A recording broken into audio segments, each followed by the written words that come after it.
Okay, let's make sure the audio is good. Looks like it's reading on my end. How are you Sparks all doing today? Oh boy. We almost had a scuff stream this evening. Got back from running errands and was trying to get stuff set up for the stream. And suddenly my keyboard decided it did not want to cooperate. Thankfully, we were able to get it plugged into a different USB slot, and that fixed the issue relatively quick.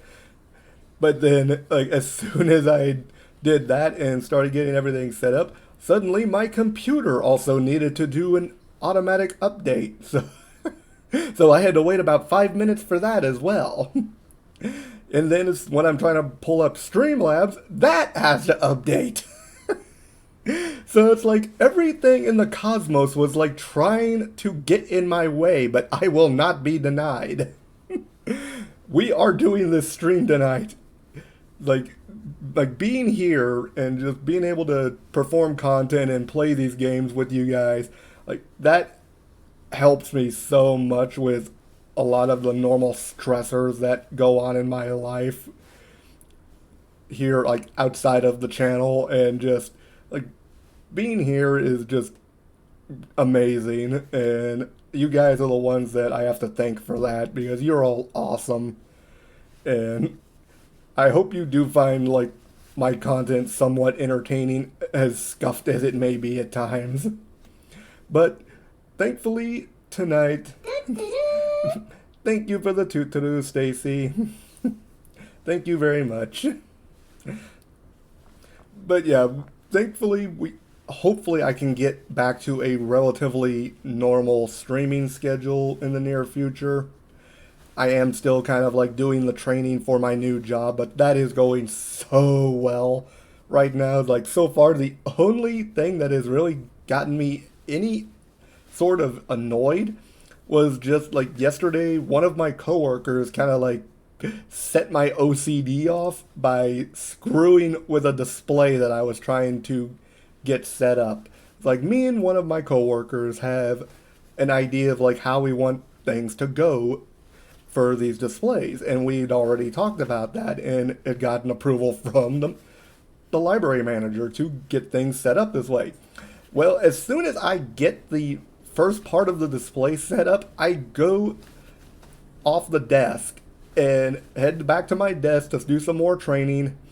And I come back to the desk about 2 hours later and immediately find out that all of the hard work that I did for those 2 hours that I was on the desk before suddenly has been reversed. Like all of the books that I had set up for the display are now intermingled with everything else. And admittedly, like I did some questioning and found out that there was only one individual who was responsible, and thankfully we managed to kind of like get that smoothed over. But I think that has more to do with like that individual having like 15, 16 years of experience with this particular organization and deciding that they apparently knew better and decided that all of the plans that I was making, yeah, they decided, you know what, that doesn't matter. I'm just going to do this the way I want to do it, when in fact that area is supposed to be my jurisdiction. So technically, yeah. But again, we got that smoothed over, and hopefully there will be no more issues with that going forward. Like I've had people tell me that, oh, you're gonna have a horrible time, like those people are gonna drive you nuts at the library with all their silly questions. Like, I can deal with silly questions like, working in a library. That's kind of what my job is. Like, I never would have expected, though, that the first thing to irritate me working in a library was gonna be one of my own coworkers setting my OCD off.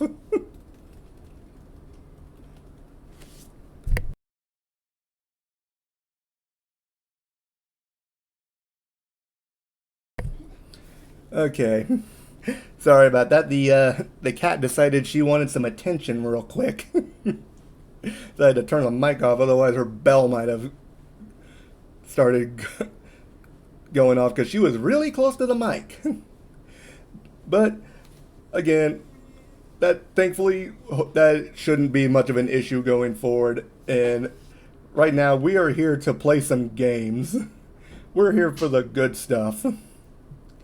So, as you know, like, thankfully, like, this is the first Sunday I've actually been able to stream in like 2-3 weeks now, thanks to some unexpected circumstances, so to speak. But thankfully, we're back to having our RPG night on Sunday. Hopefully that will be the case going forward. Although the week, like 2 weeks from now, yes. So the week of the 1st through the 7th. Just checking my calendar real quick. But that one will be a bit different just because I'm actually going on a short break from Sunday to Monday on the 7th and 8th. So we'll do our RPG night probably a night or two early that week just so that I can get it out of the way before I go on my break. But that shouldn't mess with the schedule too much other than that one little thing. But let's see if we can get this game running real quick. That. And on the bright side, everyone, I actually did manage to figure out how to get the analog sticks working on this finally. There was a configuration issue with my gamepad. And, ooh, that's a little loud. There we go. Okay. Got to make sure that everything was set up and ready to go. And if you'll notice, I did do a little bit of off-stream grinding because, admittedly, my characters were a little underleveled for the area that we're about to go into because this next boss that's coming up can be a bit irritating if you are not prepared for it. So our next goal, we have managed to get back from the West Vaz forest and unfortunately found out that obviously Songi betrayed the Byron Monastery. And you can clearly see the results of that. Supposedly he is being controlled by a Seru. But now we have to go to the East Vaz forest where the other Genesis tree is and hopefully confront him about this. Now while I was grinding and training off stream, I actually did kind of like dip into the very first area of the East Vaz forest just because there was something there I wanted. And I wanted to be able to like get it and train it up a little bit. If you've noticed, we have new magic. A water Seru called Gizam. Now, I will go ahead and just use that with Vaughn because he has a sufficient amount of magic points that he can kind of just deal with that. And we'll have the other two auto. How dare you? Yeah, you just fall over. But this is what Gizam does. Gizam is actually one of the more useful water Seru. Granted, most elements there's only 3 or 4 if you count the super summons, because each element has a super summon that you get way late in the game. But yes, the Bubble Crush. You'll notice the different coloration of the bee that Gala just killed. It was poisoned. Gizam actually poisons the enemy monsters that are actually struck with its attack, which makes it very useful, though admittedly the poison only lasts for like 1 to 2 rounds, unfortunately. But it's still some extra damage that kind of can help whittle away at the health, especially at some of the more annoying bosses. Now, you see this little grass right here? I can't do anything about that right now. Shortly, I will be able to do something about it, but as of now, no.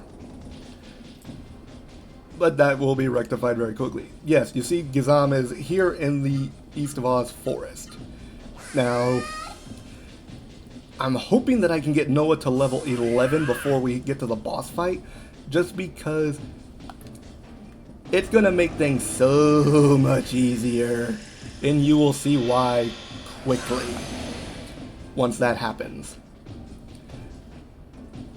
But on the bright side, Gala is actually strong enough that he can get some 5 move arts off.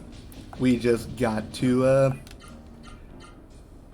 actually get him in a position to where he can actually, like, use it. So let's see. Should be... That should be the one I want. Okay. Now, I know it's a little lazy to do the auto run, but it makes things go a little bit quicker. Oh, here we go. There we go. That's what I wanted. Gala is actually starting to do some respectable damage despite not having a single piece of equipment other than accessories. Believe it or not, once we get some actual good equipment on Gala, he's more than likely going to be our primary healer despite being the slowest member of the party. And the reason for that is actually in his status effects. Oh yeah, we're going to get Noah to level 11 like almost instantly. She should level up within like 1 or 2 fights. But you'll notice, if you look at the different stats, Gala has the highest intelligence. Intelligence is a very magic-oriented stat. If you played any traditional RPGs, Final Fantasy, the like, you'll know that your intelligence stat is directly related to your magical attack. And in this game, that also applies to magical defense. But not only that, intelligence not only affects your magical power, but it also affects the power of your healing spells. So his high intelligence is going to make Gala probably your best hands-down healer. So once we get some magic into him, especially some healing magic, that is going to make things go so much more smoothly. Alright, so we just spirited him up, so we should be able to get another one off. Oh. I like the little shadows that, like, after images that show up with the characters during their art moves. Like, you'll see that Vaughn had a little red after image when he was doing his art move. And Gala's is blue. These after images actually correspond to the color of their elemental affinities. Red for fire for Vaughn, Noah's green represents the wind element, and Gala's blue represents the lightning element. So let's go this way. I believe the item that I want is over here. Yes! A weed hammer! Oh, a weed hammer! Gala, what's that? It's something used to break crystal glass. Oh. Noah just gave the RPG equivalent of a... Okay. She just owed him. Alright. So at least now we can get through that annoying grass that is blocking the path. Yeah, you see how Noah's AP dropped like a rock? That's because of that frost breath move she used earlier. That move, admittedly, can be kind of irritating. Ooh, I almost forgot. I actually I got some new equipment while I was out grinding. I'll show you in a minute once I actually get around to it. Let's see.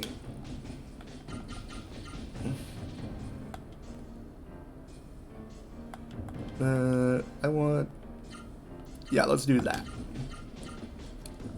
Yeah, you see how close Noah is to getting an extra moves slot? She should get that at level 11. Which will make things a little bit easier. Because once you get 7 move slots, you open up a whole new can of worms that your characters can lay into the enemy.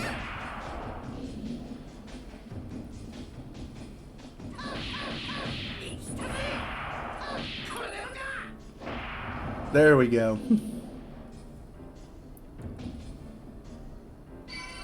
Then Noah's level increased. And in the next fight I will show you exactly why this is a good thing. Noah, having the highest agility in the party, is going to always get her move slots faster than the other two. I do believe there is equipment to actually increase your agility, but I cannot remember what it is at the moment. So we'll do some boosting real quick.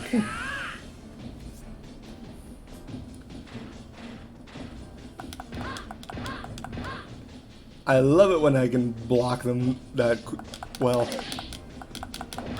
Okay, I blocked one from that guy at least. Screw you. Okay. So now, let's go ahead and do auto. Now, here's where everything kind of falls into place.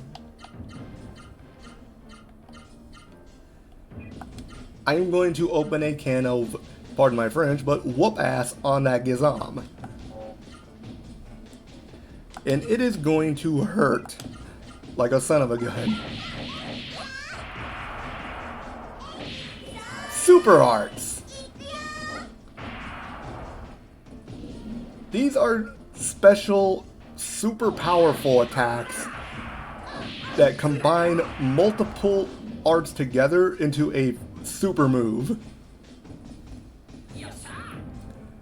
And Noah gets access to at minimum 2 of them once she reaches 7 move slots. They tear your AP to shreds, admittedly, but for the damage dealt, it is worth it. So, ooh, we surprised the enemy. You know what? I'm going to use Steeder and just wreck their day.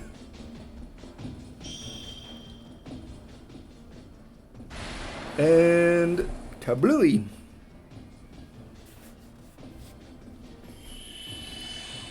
And you'll notice at level 3, Thunder Saru can actually increase,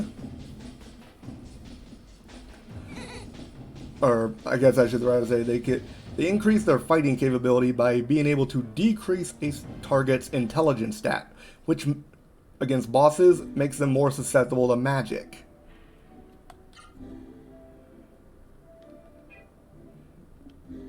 Alright, so see, Vaughn's HP or MP has already taken a huge hit.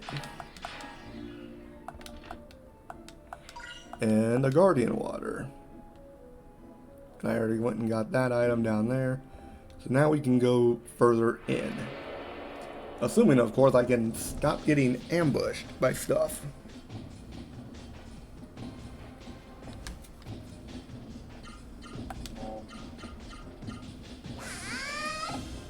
Now, I won't show the other super art just yet. I'll save that for the actual boss fight. But it's pretty impressive. Actually, all these super arts are pretty impressive. The annoying thing about the super arts is that, unfortunately, they tend to not get shown in the art listing. The only ones that get shown are your normal arts, your hyper arts, which the arrows are all yellow because it's an auto move, and then your final art, which is called a miracle art. But we won't get into that for a while. Yeah, let's go ahead and do that to him. So let's see.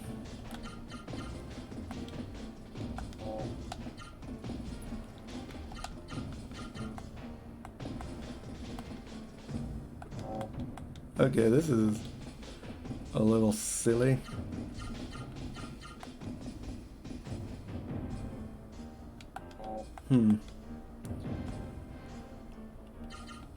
Okay, there we go.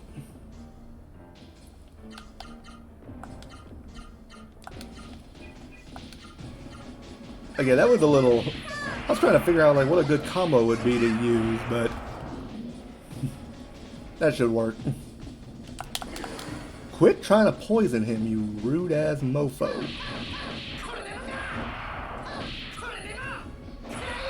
Goodbye.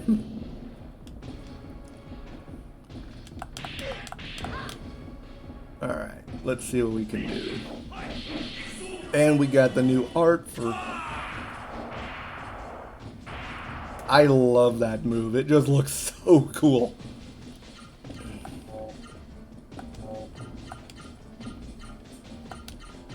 Alright, so let's get her AP back up because she goes through it like a crazy person.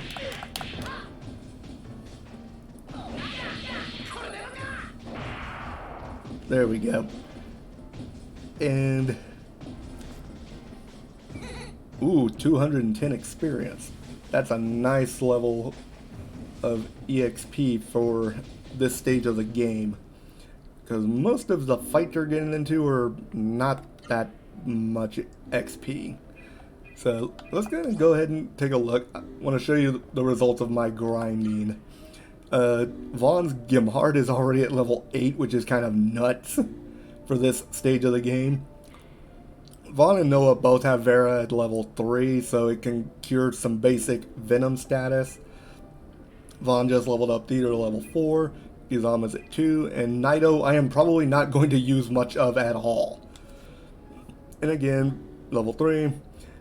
Noah's Gimhard is at level 5, Theater's at 3, Gizama's at 2. And kind of going back to our equipment, I've got deep sea jewels up the wazoo now because I bought 2 of them and I found a 3rd in the West Vaz Forest. It was actually behind the dead Genesis tree. Bleh. Pardon me. But I also picked up these nifty little items called Defender Chains. I picked up 2, one for Noah and one for Gala. If I can, I want to try and get one for Vaughn later on, but right now I'm more focused on getting to the next stage of the game. There we go. But yeah, the Defender Chain is a very useful item because it increases the rate of blocking for your character that equips it. So that is a very useful skill to have, especially when you're dealing with bosses that like to use multiple attacks. Hey, the gym! Welcome to the stream! You're glad that I have May's pendant? Yeah, like, it's been a few years since I played this game, but I do remember that at least. Like, I grew up with this game. Like, this game represents a good chunk of my childhood from the PS1 era. In fact, of all of the games from the PS1, I have the fondest memories of this one, which is why I decided to play it on the channel. And I do still remember quite a few, like, little tricks and stuff. Like May's pendant.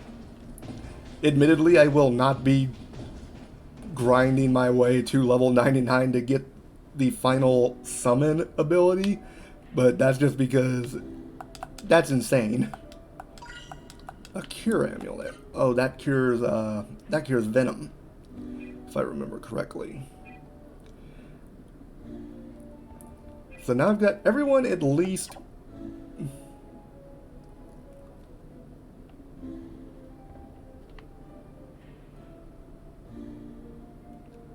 Yeah, I actually do remember that trick.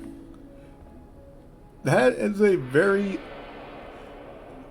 nifty thing that not a lot of people realize, because when you increase your HP and then take it off.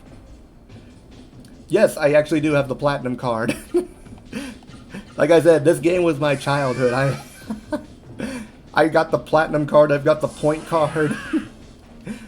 Also, like, there is a super boss later in the game that is like notoriously difficult. I probably will not be trying to deal with him unless I can get a hold of unlocks extra items in some shops. Yes, it does. I've already like seen several blue items in place from the shop.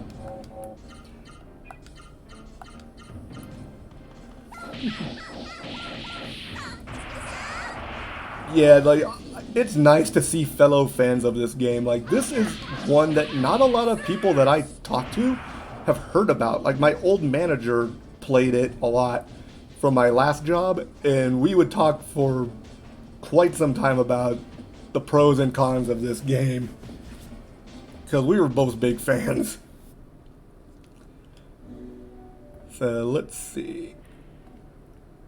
Okay, so there is stuff over here. An antidote. Survival Club, oh my god, we finally got a weapon for Gala. Finally, he's not naked anymore. Like, this is the hardest part of this game for Gala, is just having to deal with him not having any equipment until after this next boss. It's so annoying.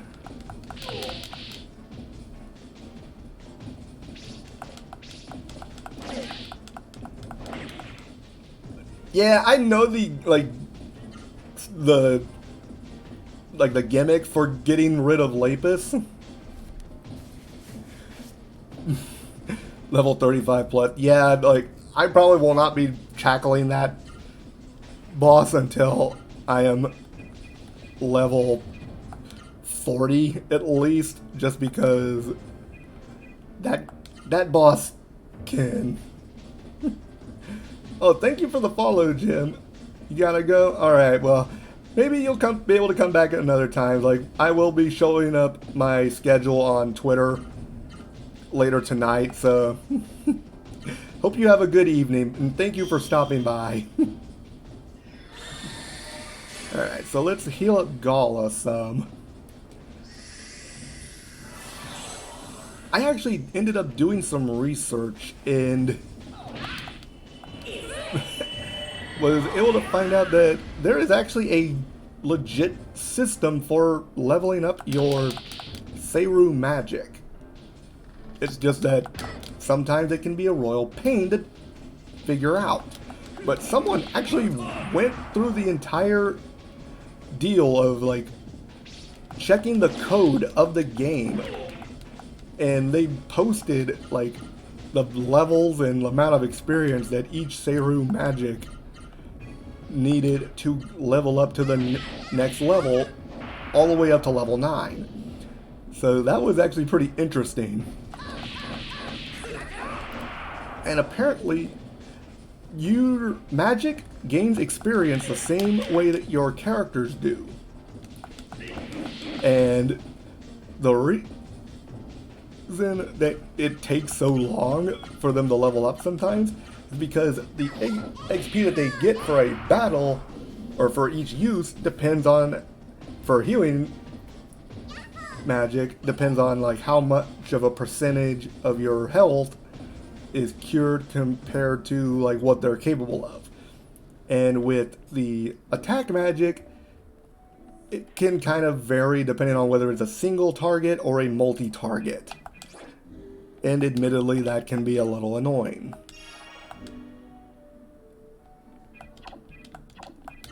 And there we go. An Azure Jewel. The Scarlet Jewel increased upper defense, so I want to say that this would increase lower defense. Who's got the lowest low defense? And that's actually Gala, so let's see. I'll get rid of the Cure Amulet for now, just because we don't run into that many annoying poisoning monsters that much right now, so like the worst I have to deal with is probably the mushrooms.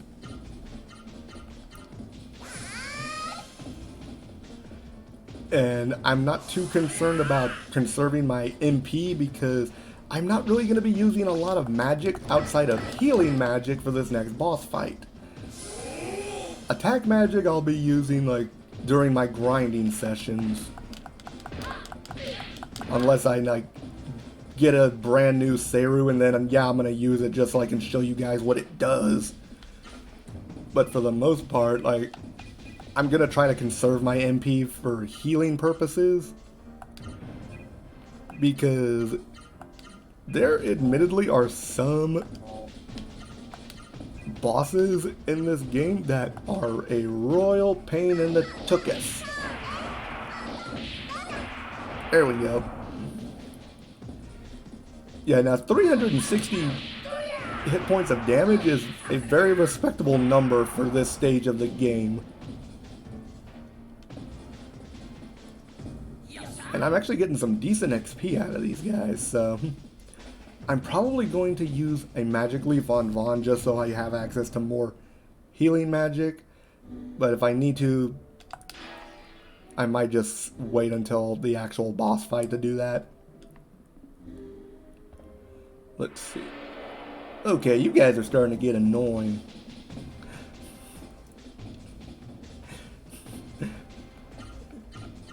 I know most RPGs have an item that actually allows you to run away from battles more successfully. This game, they decided to like make a bit of a joke out of it. Because in this game, the items that assist you with running from battles are called the chicken items.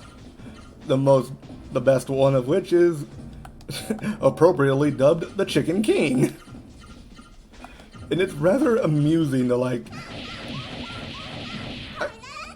get a hold of these items, especially the Chicken King. Like getting it, the requirements to get it is kind of hilarious. But I'll explain that more once we get to the third main hub world, because that's actually where that becomes more like relevant. I'm gonna have to check everyone's stats and see how close they are to leveling up, because I know we just leveled up Noah. So let's have a look-see. 1,300 for Vaughn, roughly. He's got about another 3,400 to go. And then he's got another 2,500 to go. So there's probably not going to be any, like, level ups in the near future, but at least we're making some progress. Uh-oh.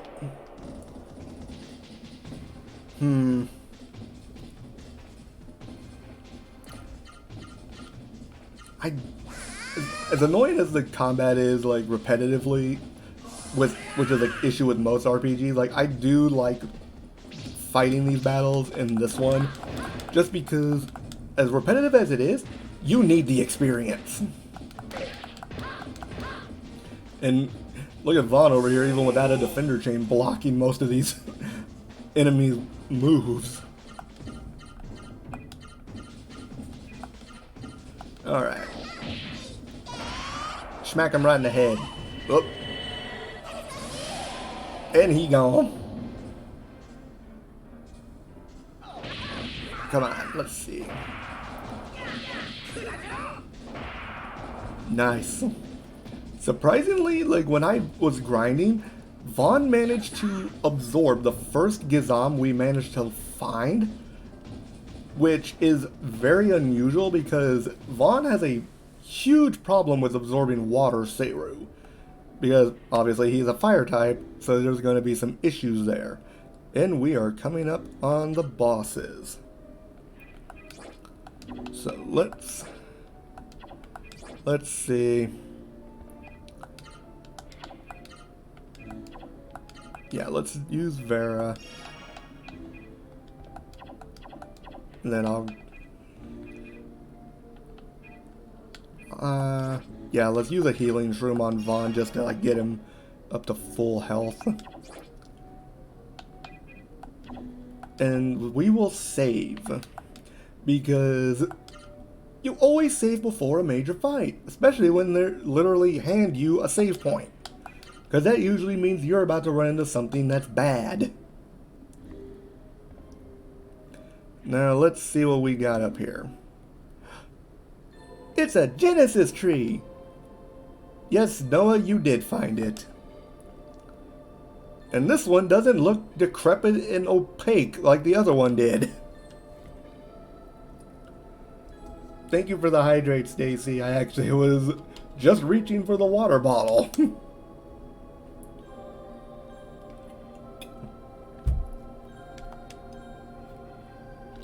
Whew, that was refreshing.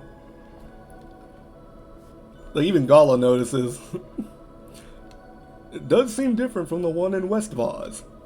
Did Songi find it?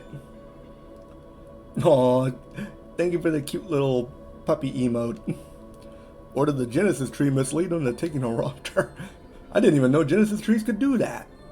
An evil presence draws near. Hurry, revive the Genesis tree. Feel like... Okay, there's not an item over here. Now wait just a minute. Hey, look, it's Captain of the Jerk Brigade. You'll hurt yourself. Oh, no.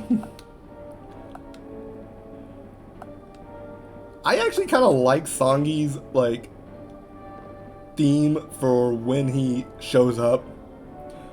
I'm the picture of health. I may be wearing a Saru, but I haven't done anything stupid like let it control me. Yeah, there's actually a reason for this, but you'll find that out later.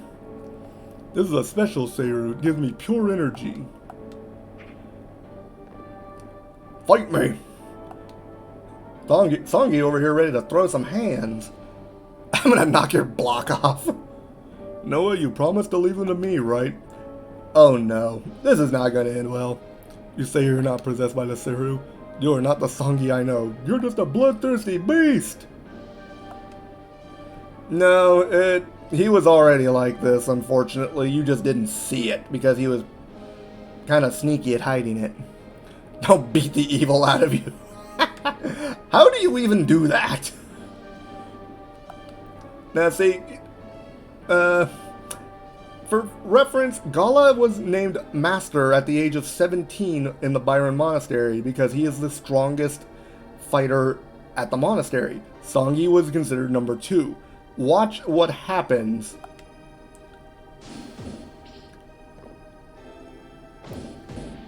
Yeah, see, Gala kind of got his can kicked on that one. Yeah, at the beginning of the game they mentioned that Saru make humans more powerful. This is absolute proof of that. I'll leave you to one of my cohorts. Have a nice enjoyable death. Wait, you said one of your cohorts. I count 2 mofos here. You liar! And we have the next boss. 2 Thunder Vigoro. We will go ahead and start with some spiriting, because, yeah, I had a feeling one of them was going to do that. Thunder Break is an annoying move to deal with. I believe these guys have about 12 to 1300 hit points. So, honestly, the best way to deal with these guys is to hammer the frick out of one of them with all of your characters. So, I did say I was going to show you the other super art that Noah gained access to.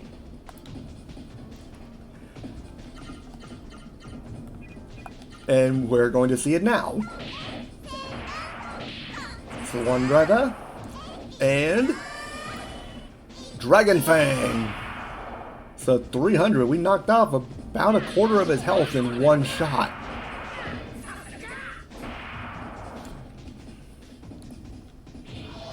Oh no, why did I have to aim for Noah? Ooh, 100. Oh, that's right, I equipped her with the Rosaru egg. These guys just love this move. Normally you don't see this attack used this often. They've used it 3 times in the last 4 moves.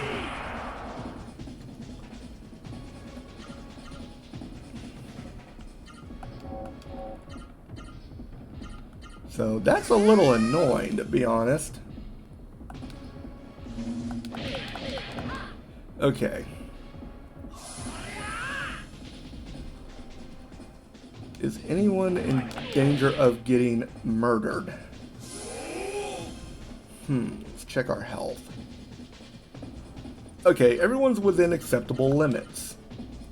So let's kind of just hammer this guy again. And see what we can do.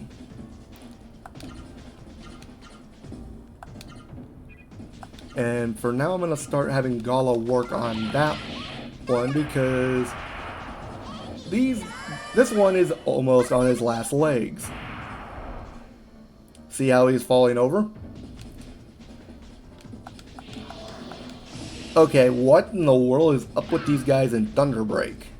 This is getting kind of silly. Okay, yeah, Vaughn is going to need a heal after this. Oh, come on. Alright.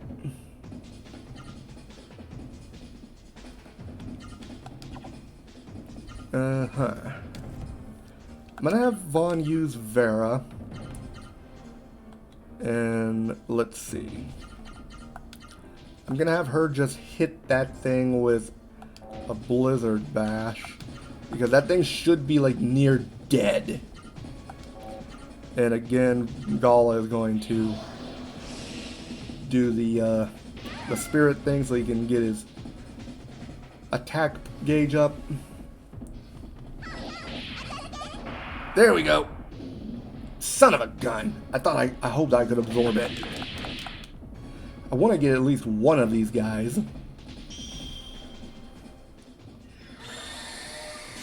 After this next round, though, I'm probably gonna like try to have Gala focus on healing with like shrooms and stuff, and then let the other two wail on this guy. Let's see.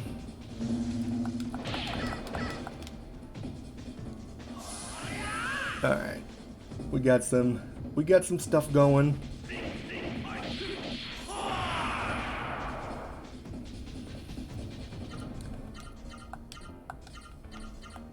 Okay. Actually, no.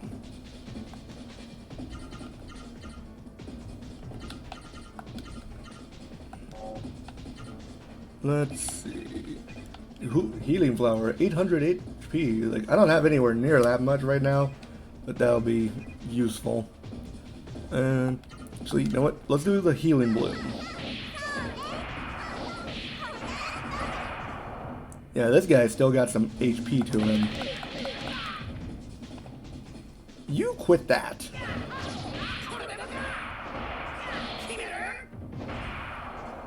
Man, this guy's got some health to him. but that should boost everyone back up to good health levels. So let's see.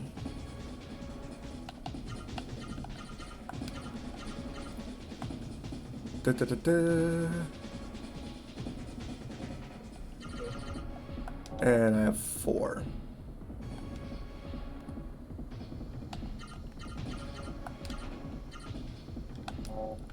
And let's let him spirit for now. There we go.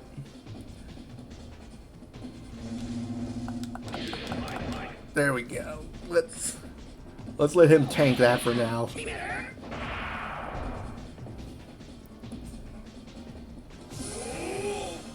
These next couple of hits should knock it out. So we'll do a power punch and then a blizzard bash. And again with the thunder break. Despite being like a high level, like these guys are fast. Come on, come on. Dang it! I missed them both. We will not be able to get these guys again for a while now, but I made an honest effort, and Noah had the ivory book equipped, so she should have been able to like absorb them at a higher rate. Completely hopeless. You were so bad I was ashamed to watch. You're going home. What home? You destroyed your home, jerk. If a wussy like you can manage to stay alive. What are we, 12 now? Although admittedly that was actually kind of cool. Him just like backflipping the heck out of here like he's Michael Jackson. I hate him. Feelings mutual, Noah. Feelings mutual. But Songi Seru, that definitely was a... Never mind, we don't have time to talk. Meta, what are you hiding?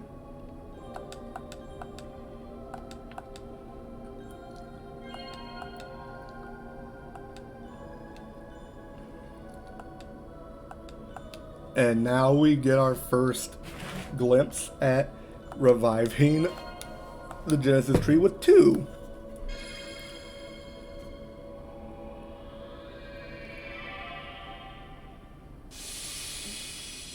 And again, the bright light and the miracle grow. What the heck? I don't know what they put on this tree with that little pinpricks of light, but you want to use it to grow a vegetable garden. It is crazy like how fast that tree grows. But thankfully, the mist is now being pushed away.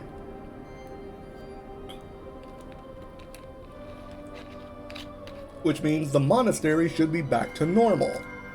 But what's this? The tree in Realm Elm is now giving off some ethereal divine energy, as well as the one at Mount Rikuroa. We have revived all of the Genesis trees in the Drake Kingdom. And the power from all 3 of these Genesis trees is now thinning out the mist around this place. And we already know where we're going next. And the Genesis tree's power is making the Rosaru egg hatch. Oh, well look at that.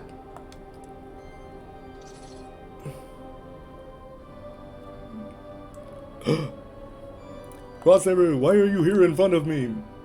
I swear I did not do it. Is it me you have chosen? Very well, I submit myself to...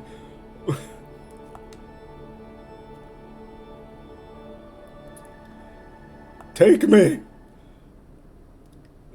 You know, God, you could at least, like, ask him to take you on a date first. Pleased to meet you. I am Ozma. I am a Rosaru. Do not fear me. We Rosaru exist only to lend our strengths to humans, not control them. Your mind will remain your own. I entrust you with my very destiny. So now all 3 of our party members have a Rosaru. This will make things a little bit easier for us going forward. With the power of the Genesis tree, Meta is now level 3, Terra is level 2. We must return to Byron Monastery. I hope the Genesis tree's powers reach Byron. Alright. Although many died, thanks to our visitors, Byron has been freed from the mist. But you, Master Teacher! You defied the teachings of Byron and wore a Seru. As the ruler of the Order, I cannot forgive you. I hereby excommunicate you! I was prepared for that. Means I'm no longer welcome at Byron Monastery.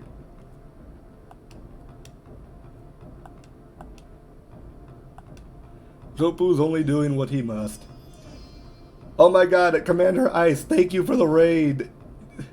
Oh, thank you so much. I hope you guys are having a good day. How was your stream? I broke the rules so I cannot be a monk of Byron. So basically, being a Byron monk is the same as like being a Catholic priest. Was this fun? Oh, I'm glad you guys had fun. I'm doing pretty good. We actually just beat a boss. So we actually managed to save this monastery from the evil mist. And yep, reveals a strange castle. Yeah, we have our marching orders already.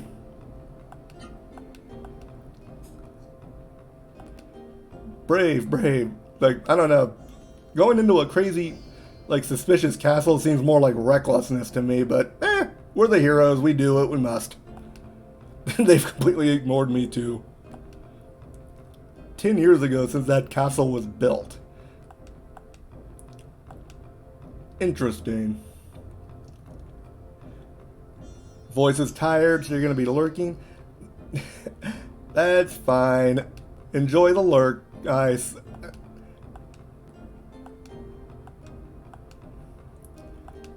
I'm guessing that you did a lot of talking during your stream. But at least now that we've got this done... Okay, there was something in there, but I already got it. I hope your raiders enjoy the stream. This is a bit of an older game, so hopefully some of them can understand like the retro aesthetic. Because this game is from like the PlayStation 1 era, so it's a bit of an oldie, but it's a goodie. So let's see what do we have any new items for sale? Yeesh, Magic Leaf is 1,000. I've already got some deep sea jewels. Don't really need any of that. I completely forgot to put give someone the Guardian Water. Whoops.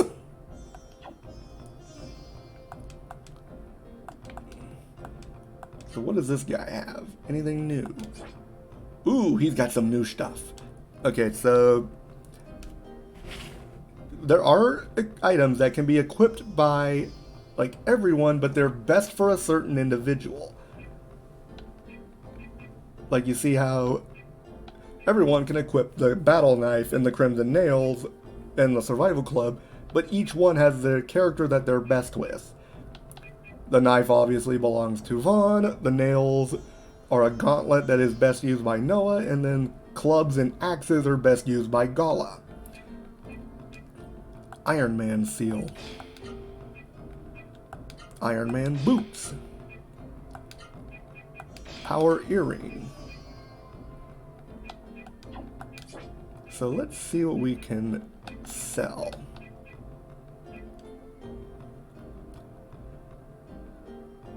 You can sell that. You can sell that. I can probably go ahead and sell one of these because I don't need 3. Like, I technically could use 3, but I want to like leave an open slot for an extra accessory for some of the characters. So we will probably be trying to grind up some money, because like I definitely want that power plate at some point.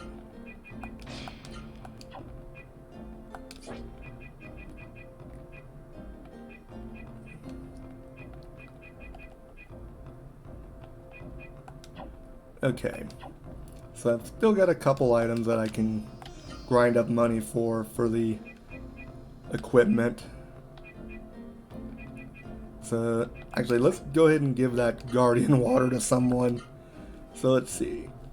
51, 48, 49, 51, and then 70, 54. So we'll go ahead and give that to...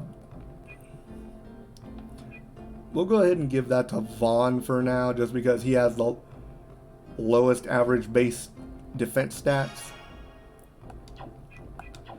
We'll arrange what we have left. And we'll... Actually... Well, Vaughn had the ivory book. Shows what I know.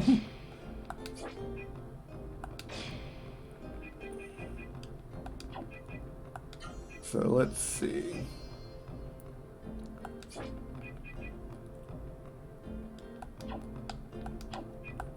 Yeah, let's put the deep sea jewel on her. Okay, we should be good on this. Actually, you know what? No. Let's put the ivory book on Noah for now. Actually, nope. Gala needs it. He needs to get some magic.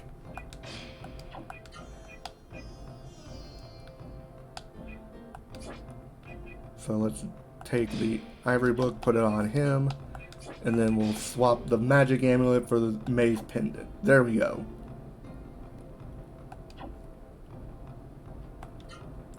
Okay, I think we're good.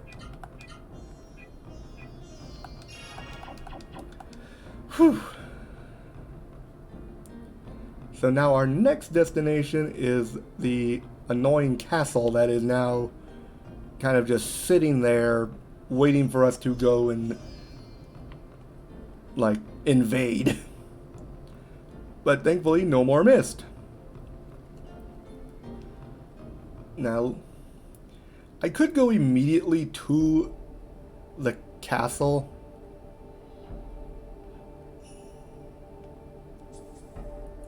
Actually, yeah, I'm gonna go up here first because I think the cave still has mist inside. I could be wrong, but I think it does. So we're gonna try to level up some magic while we're here. Since we're gonna be trying to get Gala some actual spells.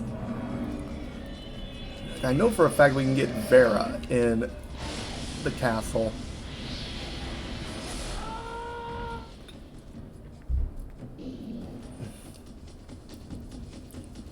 But I can't remember if we can get Theater and Gimar. Actually, you know what? I think we can. I think we can get Theater and Gamard. So we'll go directly to the castle. And now Gala's actually doing some respectable damage.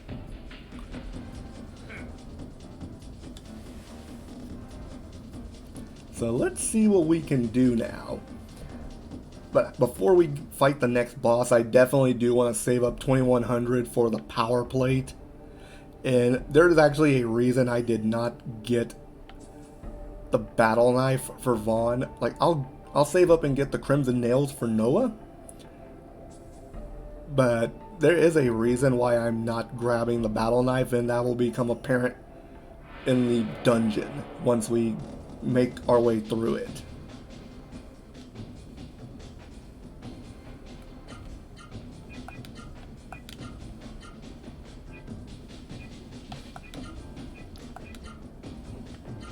There we go. Let's kick us some butt. It's nice seeing those stat drops go higher and higher. Now, with single target Seru, I've learned that you get the most EXP for basically one-shotting them. with AoE Saru, you get more experience based on how many are in the area of effect that you're fighting that get one hit KO'd. So like Peter there should have gotten the maximum amount of experience for knocking out all three of those guys at once.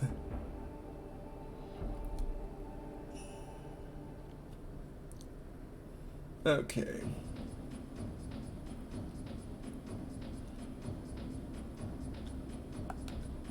And suddenly there's mist pouring out of these smokestacks.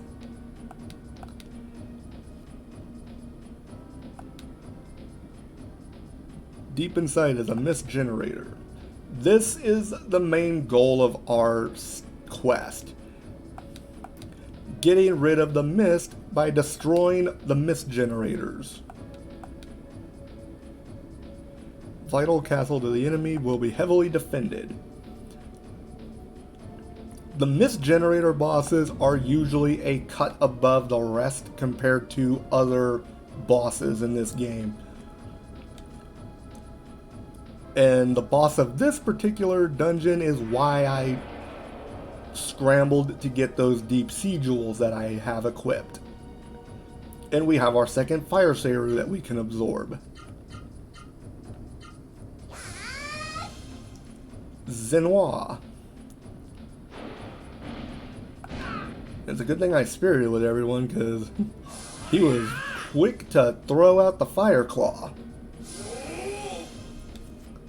So let's see if we can't absorb him.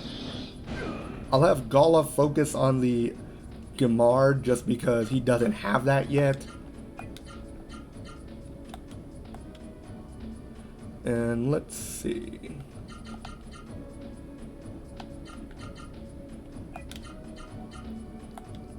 What do we have?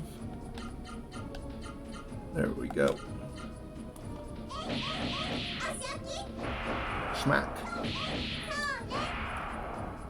Is it just me or does it look like each of Zenoir's fingers has eyes on it? That is hecka creepy. Nope. Unfortunately...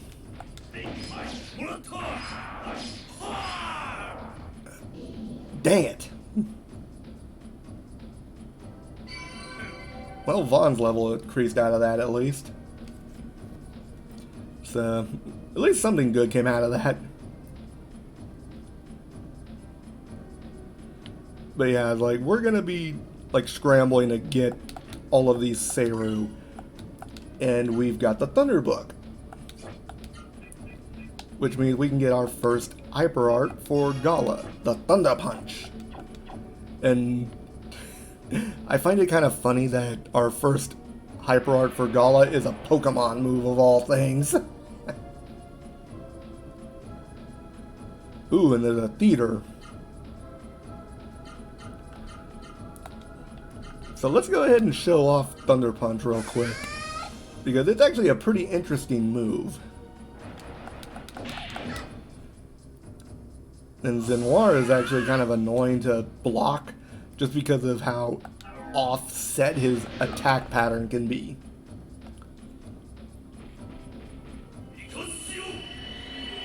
And he literally shoves his hand into the enemy and then like electrocutes it from the inside. Like that just sounds painful. Let's see, we want... I'll use battering ram.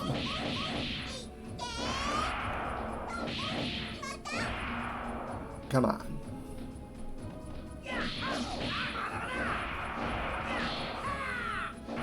Dang it. Zenoir is pretty easy to understand when... Oh, you ran, you son of a gun. But Zenoir is easy to understand, like, when you absorb him, just because he doesn't flop over like that. He actually, like, stays, like, standing, and then you immediately goes into the absorption phase. A Fury Boost. I feel like that might actually be the way to the next area. I could be wrong. It's been a long time since I've been through here, so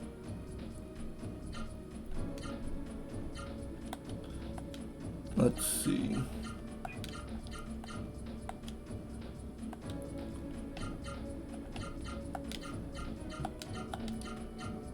Let's try this. See if we can't get these knocked down a little bit.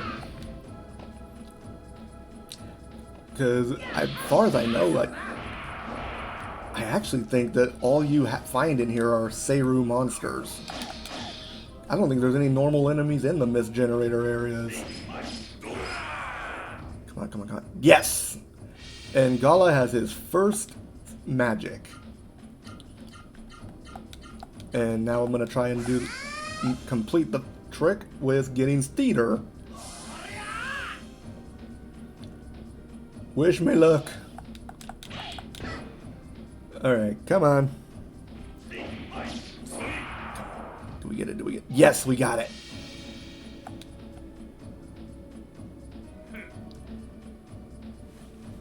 And then off stream, I probably will like try to grind up magic levels a little bit. Like during stream, the only like magic I'm probably gonna try to grind up is like healing magic. Yes, I had a feeling this was the dead end over here, so we just gotta go the other way now.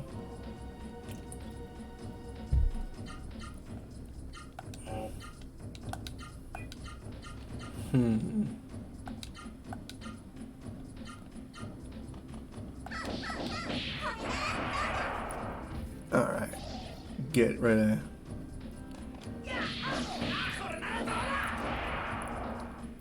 I wonder how much power is required to actually like knock these guys out. Zenoir, I can't remember what his hit points are.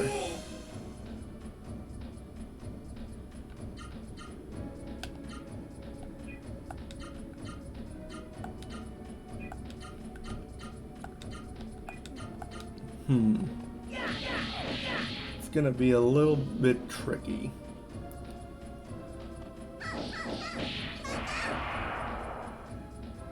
And Gala might... Oh wow, 244, that's a respectable amount of damage. And that didn't work. Woos!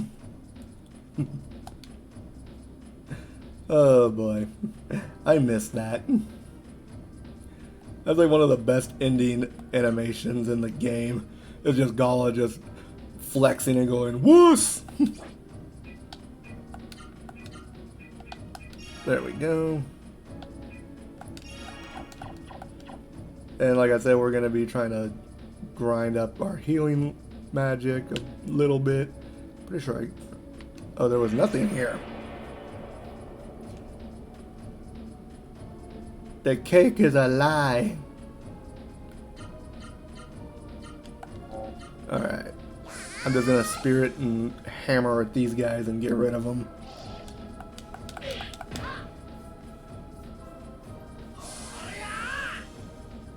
These guys are a little bit annoying, but nothing we can't handle.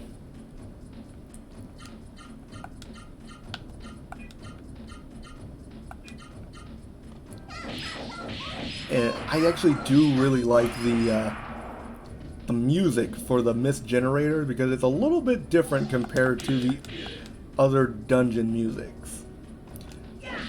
And I feel like it actually does a respectable job of conveying the like seriousness and the intensity of what we're doing. Like this, the music makes this feel like a very important area to be in, which it is clearly. Like the Roseru said earlier, like this is a vital castle to the enemy forces, so they are going to be heavily defending it. And you'll see what that means in a little bit. Alright, let's go ahead and just get the Gimmerd out of here. And we'll start kind of just whittling away at Zenoir's health.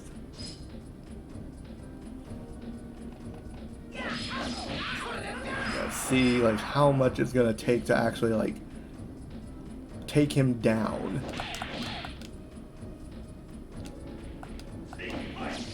He is definitely one of the creepier Seru though. I mean, he literally looks like a disembodied hand. So we'll do some three move arts. See if we can't whittle him away and try to.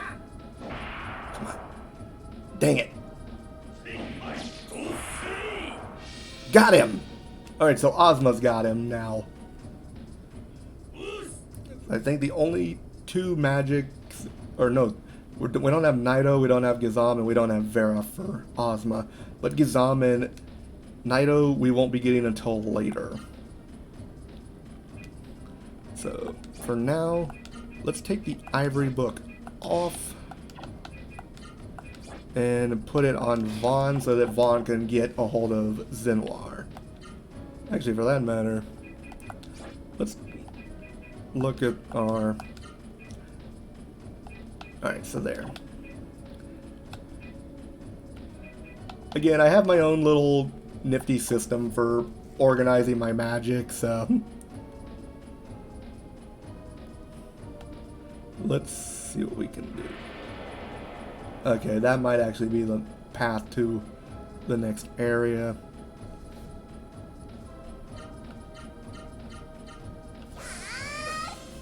Alright. Whew. We are making some good progress, though. If I can, I want to try to get Vaughn and Noah to 14. Like, I'd prefer 15, but 14 is a good, nice solid level to be at for this dungeon, for the final boss of it.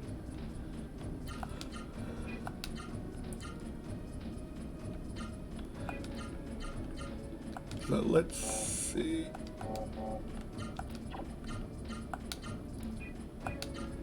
Okay, let's try that.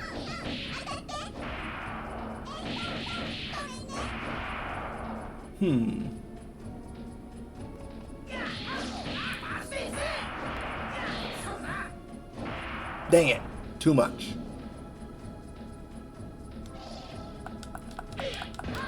Yeah, Zenoir, like, it's easy to tell, like, when he gets absorbed, but actually absorbing him can be kind of annoying.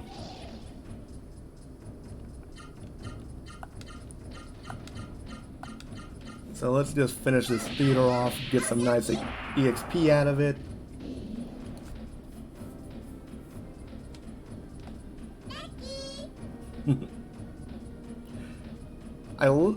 It's interesting how they like used the original Japanese voice acting for the characters. But then again, as far as I know, the production for this game in North America was a little rushed. So they didn't have time to actually like get English voice actors for the actual like battle scenes. And of course,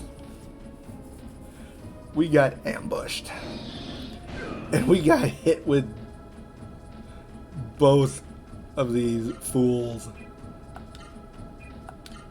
using their special moves.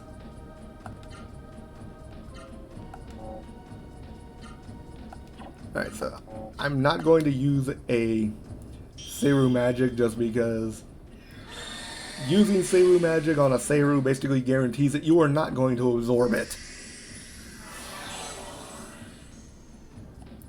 So we'll try to avoid that for now until I can actually get all of the Seru absorbed that we can. And if I have to go back to like heal up my MP, then I will. Because I've got some healing items that I can use.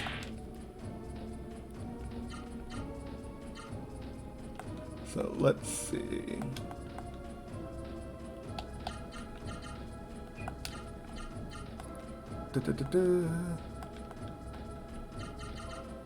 Still 4.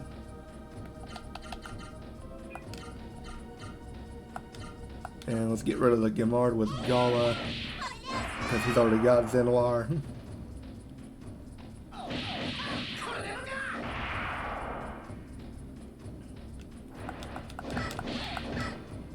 Okay, we got some blocks off. Leave. You are no longer wanted.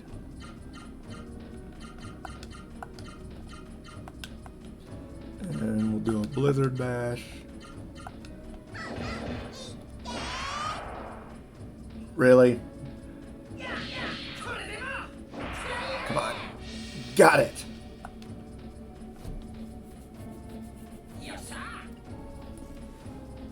Nice.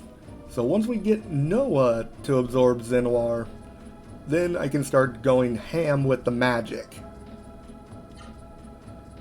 Let's see, what is our status as far as... Oh, Noah's gonna level up soon, and Gala is too. So that's nice.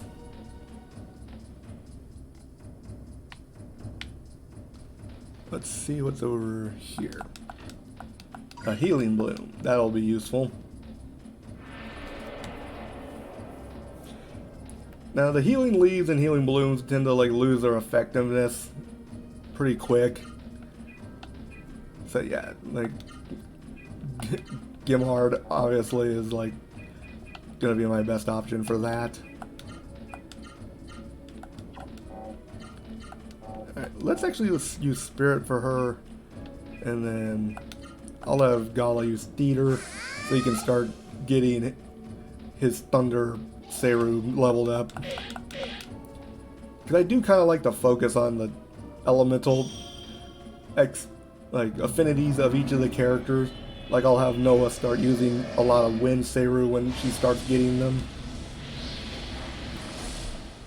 That's just how I tend to play the game. Of course, everyone is welcome to use their own tactics. It's just that Noah tends to be a little bit weaker in the magic damage department just because she has the lowest intelligence of the party. And the ironic thing though is that their stats kind of line up with how they, like, their backstories. So like Noah was raised by a wolf in a cave in the middle of nowhere and had practically no like contact with other humans until she met Vaughn. So yeah, it kind of makes sense that her intelligence is the lowest of the lot. Meanwhile, Gala is not only the oldest of the characters, but is also a master martial artist and generally considered a very intelligent and well-read individual among the party, which kind of explains why he has the highest intelligence of the group. Like, Gala is basically proof that those with brawn can also have brains on occasion. So let's have him Spirit. And we'll use that. Oh. Damn. Too much.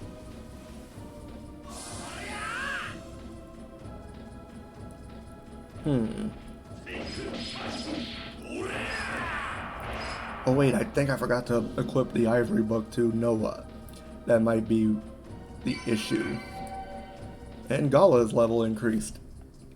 We're making some good progress. you actually do get some good experience in this dungeon, all things considered. So like I said, like 14 would be a good spot for getting the party to. It's just a matter of actually getting them there.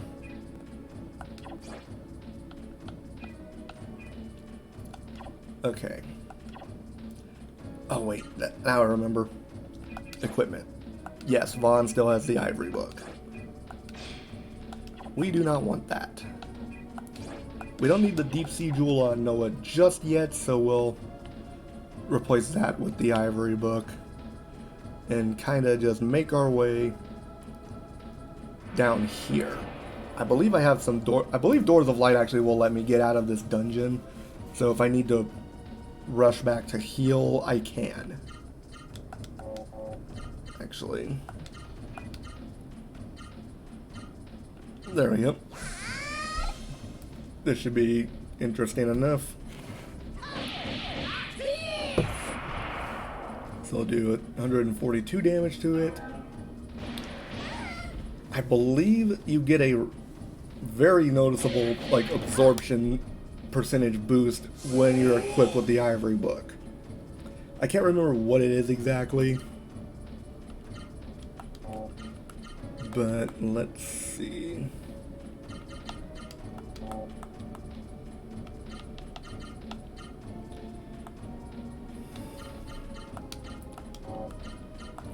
No, I want to do it on him. And then we'll use that on Theater.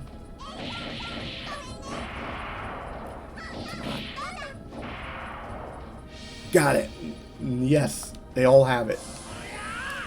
So now the only thing left in this dungeon for anyone to absorb is Gala needs to absorb Vera.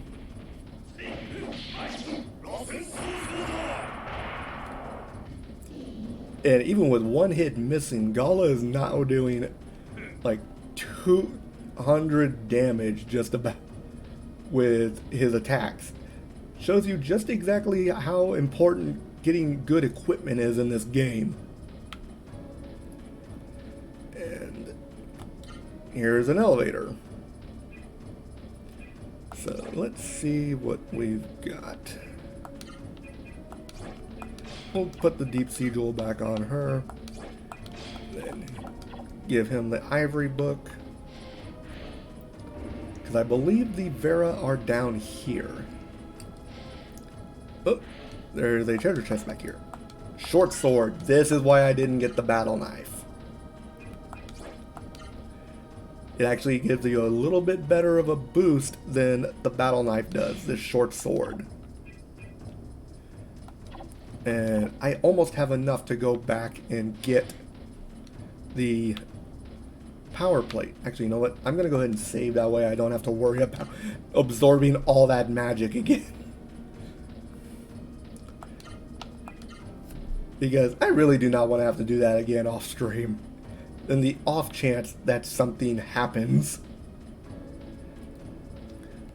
But these little mazes here are very normal for mist generator dungeons. You'll be seeing a lot of these when we go through those dungeons. And there's Vera level 2. So now we have a chance to get Ozma his first healing spell as a Raseru.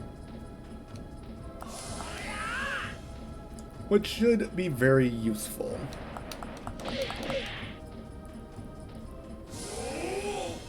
Alright. So let's have Vaughn use Vera to heal him. And we'll do that. Do we have any? Okay. Yeah, no. Okay, so.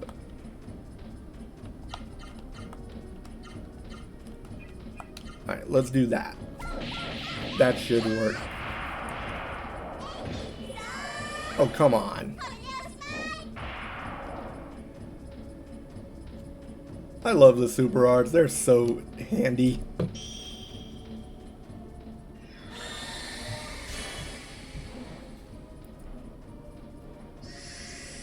And that takes care of that. Oh my god, Bloodsucker. I hate that move.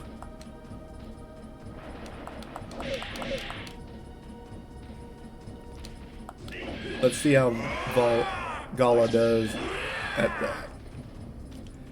And that's respectable. Now we'll have her do that. And then we'll have Gala start whittling away at this guy's health. Because I want that healing spell. Because as I mentioned earlier, Gala's intelligence makes his healing magic much stronger than the other two. So, we want him to have access to healing magic. If you'll notice, Vaughn is now actually holding a short sword, and that didn't work. Dang it. Gala's just calling everybody a wuss today. Man. It reminds me of this comedian I used to watch a lot of, Christopher Titus. He always had like these horrible stories about his dad and how his dad was always calling him a wuss.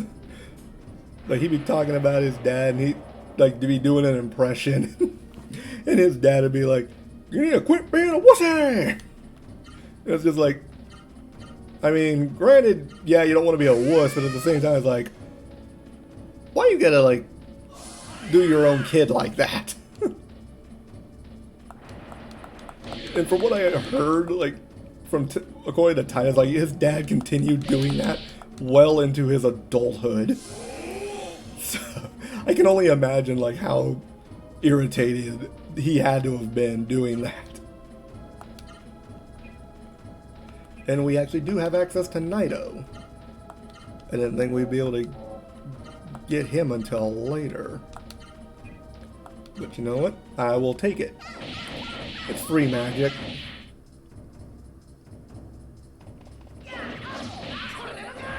So, looks like the only one that he's not going to be able to get is Gizam. Unless Gizam is like a rare encounter down here. Which, it could be very possible. And right off the bat, he gets Naito. Nice. Now, if only he could have done that with Vera. Oh well. You win some, you lose some. But we will get Vera before we go to the boss. Now the nice thing about these little mini dungeon mazes is that oftentimes if there's a like branching path, it usually just leads to a door which gets you some nice goodies. Like it's usually pretty linear with how the dungeons run. So thankfully there's that. So you don't have to worry about too much irritation in regards to that. And even with the spirit, 200 damage. Ugh.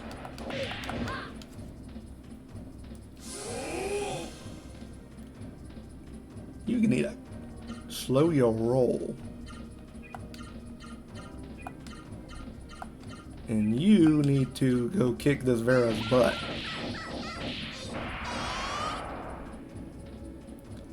And then the next turn I will heal. There we go. Takes care of him. Even with the defender chains, blocking Vera can sometimes be a royal pain. Hey, you don't get to block me. I can block you, but you can't do it back. How dare you? We'll have Vaughn heal himself. And then we'll do that. You'll probably notice that when I'm trying to absorb a Saru, I tend to use moves that end in low. That is supposed to be a nifty little trick that makes it easier to absorb a Saru. I'm not entirely sure how that works, but that is supposed to be the common like knowledge in regards to absorbing magic. And he still is not dying. Let's try that again. 1 for the money, 2 for the show, 3 to make ready. Oh, come on! I forgot they did that! Jerk move, Vera. If he heals again, I'm going to scream. You're not allowed to heal twice in a row. There we go. Okay. Can we? Nope. Did not get it. What am I doing wrong? Oh, you know what it is? I'm probably dealing too much damage. Because if you deal a certain like percentage of damage over what the Seru's like health is, then it makes it harder to absorb them. So that's probably what my problem is. And I can't, I've already got all of these, so you know what?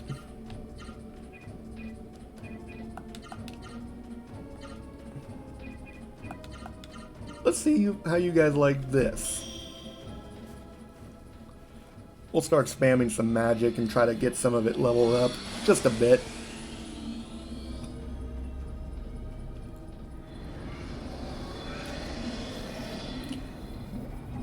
The double check Gala's level. This round is and Gizam's magic level increased. So let's see how this works. Now the nifty thing is, once you get a Seru magic to level 9, its stat drop ability goes to 20%. So you basically knock off 1/5 of your enemy stat that's affected by that element each time they get hit with it. So what have we got here? A medicine. Useful for dealing with status ailments. So that's actually the path. This is the path that we want to go on. And I have to get Vera before we get to the mini boss.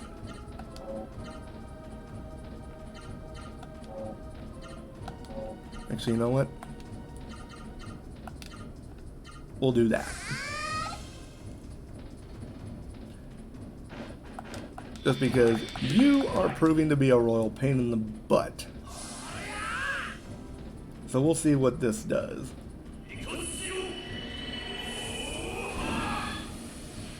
Yeah, see how you like that, jerk.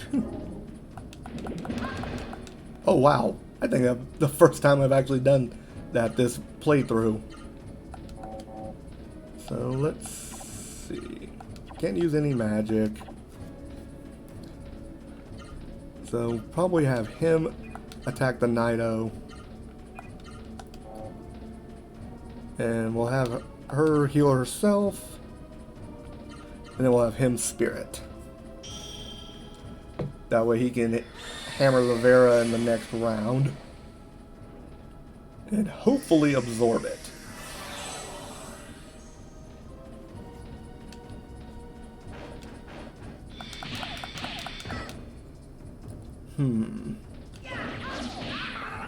Let's see. While we're waiting on this, I hope all of you are like enjoying this playthrough. Again, I know the fighting can be a little bit repetitive at times, but I hope I'm at least making this interesting to watch, because this is a very... You son of a beep! How dare you run away? Well, back to the drawing board, I guess. But yeah, I hope that at least I'm providing some form of entertainment for you guys. Because this is a very, like, important game to my childhood. And this is actually the path to the mini-boss. So I might want to go back.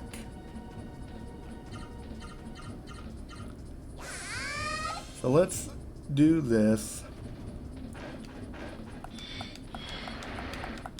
I've got to get this Vera absorbed.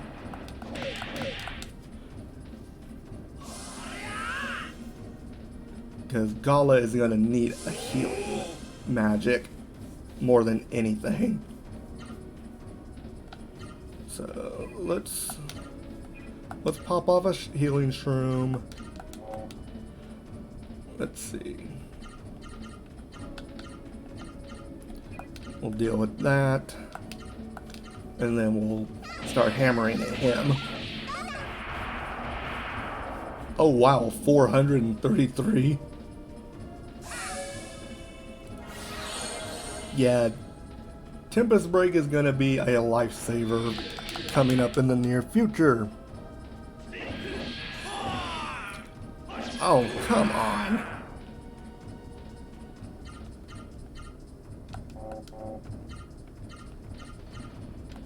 You are starting to annoy me.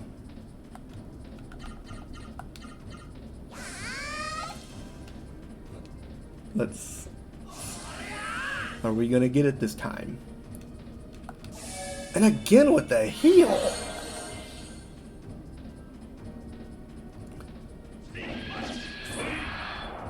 Like, you'll notice that the Seru actually do, like, have their own levels, so to speak, like level 1, level 2. They go up to level 3, and surprisingly enough, like, all of the level 3 Seru are in the same place, which we will find out much later in the game. And again, I cannot absorb this stupid healing magic. I need to double check my equipment.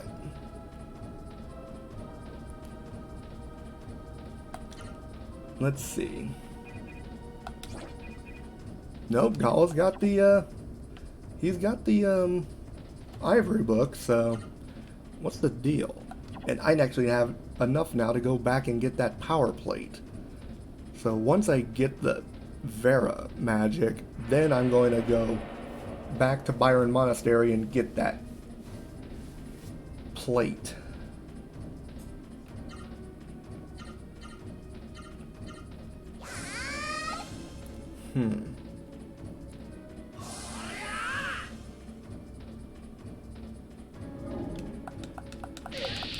Dang it. Thought I could get away with it.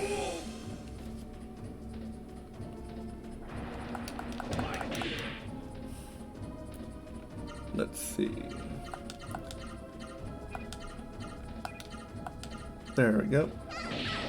May as well try to get him some actual magic experience for now.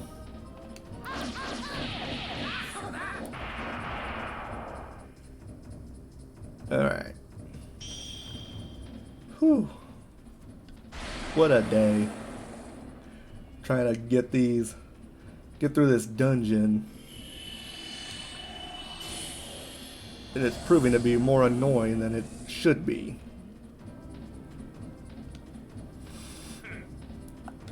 At least I'm getting some decent experience out of it.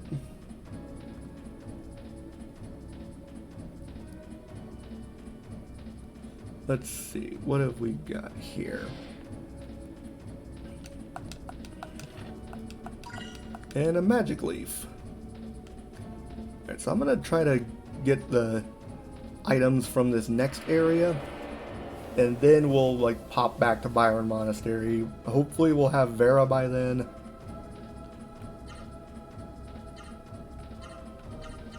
But at this point I'm not sure if I should really count my chickens.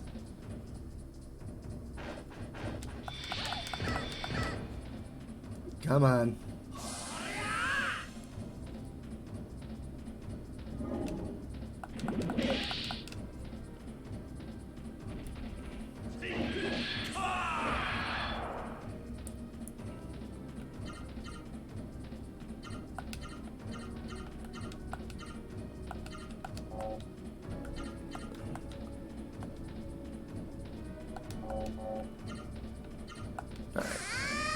Let's see if we can get rid of the Nido real quick.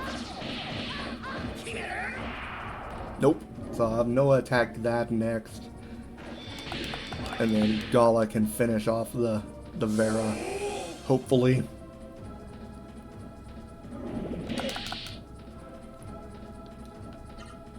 This really should not be this difficult to get one magic spell. Especially with a friggin' like ivory book equipped. So alright, let's try that. Hopefully that actually like works. Because I'm getting tired of having to chase after these guys just to absorb one spell.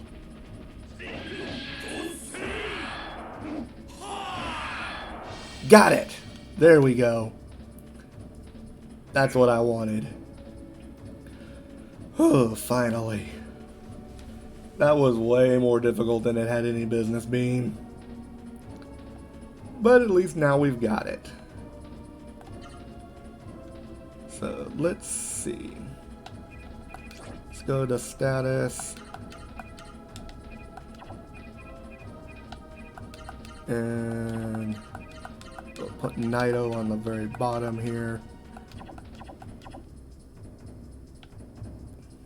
Alright, so let's grab the items real quick out of here.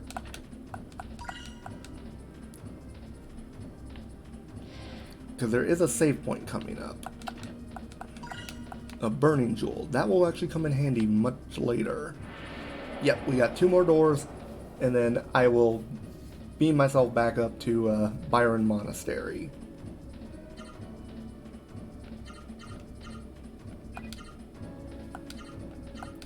And we'll go ahead and start trying to level up Vera for Gala. Just because he needs it.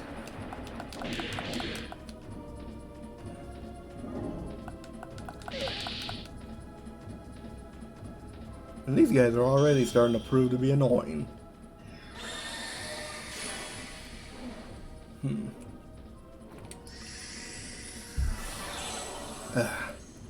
Take a nice drink of water there.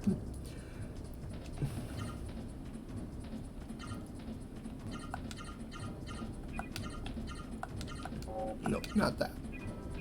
There we go. And she just killed it by beating the stuffing out of it.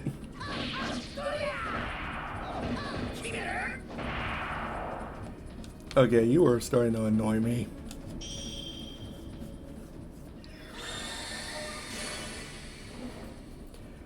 Yeah, like, I know that I'm gonna be doing a lot of, ooh, nice, already level 2, that'll be useful. But yeah, like, there's definitely gonna be a lot of off-stream grinding with this game, just because I don't want to subject you guys to, like, sit here and watch me do this literally all stream, trying to get my party leveled up to a level where they're not gonna get completely wrecked. Because, like, some of the bosses in this game, like, I've mentioned it before, but, like, you would have to play the game yourself in order to kind of just see how brutal these bosses can be if you're not prepared. Like, when I was a youngin' and not really used to playing these types of games, and I was still kind of like learning the ropes, like, it was kind of bad just how ill prepared I was for some of these fights. And once we get past this particular dungeon and we get to the next hub world area, it's going to get worse. Like, I know I'm making this look easy, but that's because I like to overly prepare.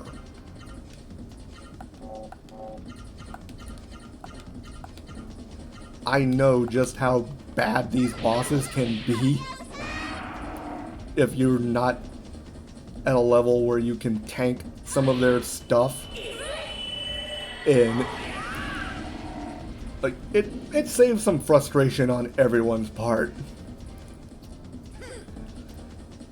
And like the biggest part of grinding, at least for me, like not only is getting experience but also leveling up the magic spells, because they level up through use and only through use.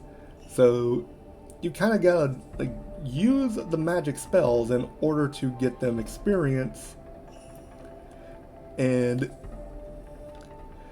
it's just, it can be kind of a slog, to put it lightly. And again, I don't want to subject you guys to just sitting there and watching me fling magic spells for a few battles and then run back like here and then heal up. And then doing that again. And just repeat it over and over and over again. Ooh, we got 10 healing leaves by talking to Maya. I will take it. But at least now, I have enough to buy the power plate.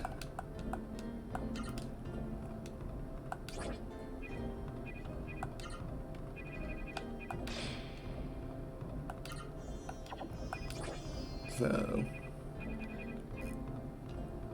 I don't really need that Fury boost. I rarely ever use them, to be honest. We'll go ahead and sell the Shield Elixir and the Von Fist, but that'll give us enough. The Crimson Nails actually work better for Gala than they do his current weapon. That's kind of crazy.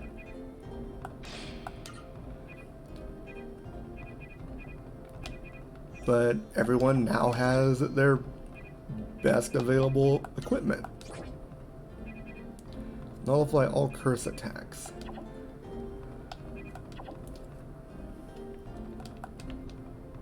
Don't really need to worry about that too much.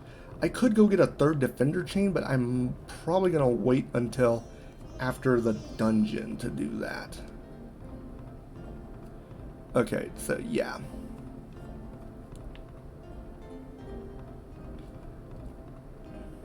But now that we have... Actually, you know what? I'll go back the other way, because the monsters there are a little bit stronger, more experienced. You know the drill.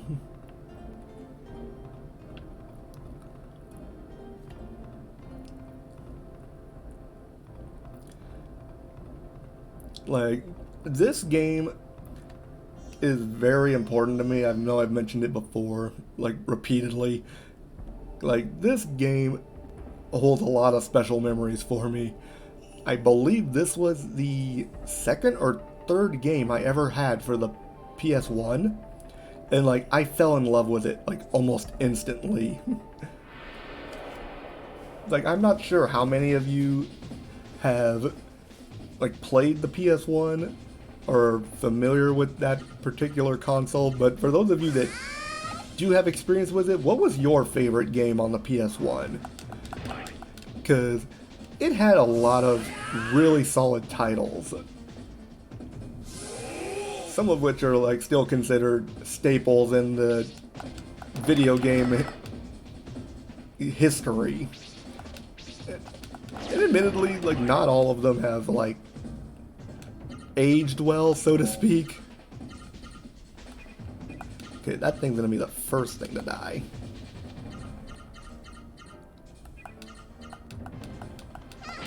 But yeah, like, there's a lot of games on the PS1 where the graphics haven't aged well compared to like what we can do now. I mean, clearly, like, this console is from the 90s and we're now in 2022. But like, this game still, like, some of the graphics, like, for the time that it came out, are actually like fairly solid still.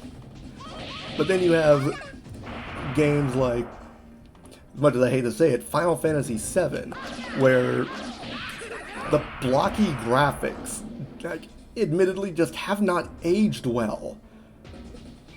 They kind of fixed that with the Final Fantasy VII Remake, but playing the original from like the PS1 era, yeah, the blocky graphics almost look childish in comparison, especially when you compare it to something like this. Like, the graphics here just look a little bit more clean than Final Fantasy VII's. And the story, admittedly, like, in my opinion at least, stands up to FF7 in terms of, like, its complexity and the tension that it kind of builds up. And, like, the more we go into this game, like, the more you're gonna see, like, how that tension builds up and see just, like, what kind of damage the mist has caused to the world of Legaia.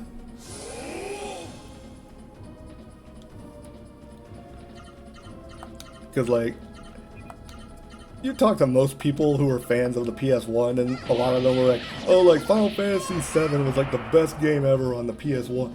Like, it's in my top 10 for sure, but I wouldn't say it's the best. Yeah, like, even among the Final Fantasy games, I preferred 8 and 9 to 7. Like, before you tar and feather me for that opinion, though, like, 8 I found more interesting just because the combat system was a little more, like, unique and intriguing to me. Like, being able to draw your magic from your enemies was pretty novel.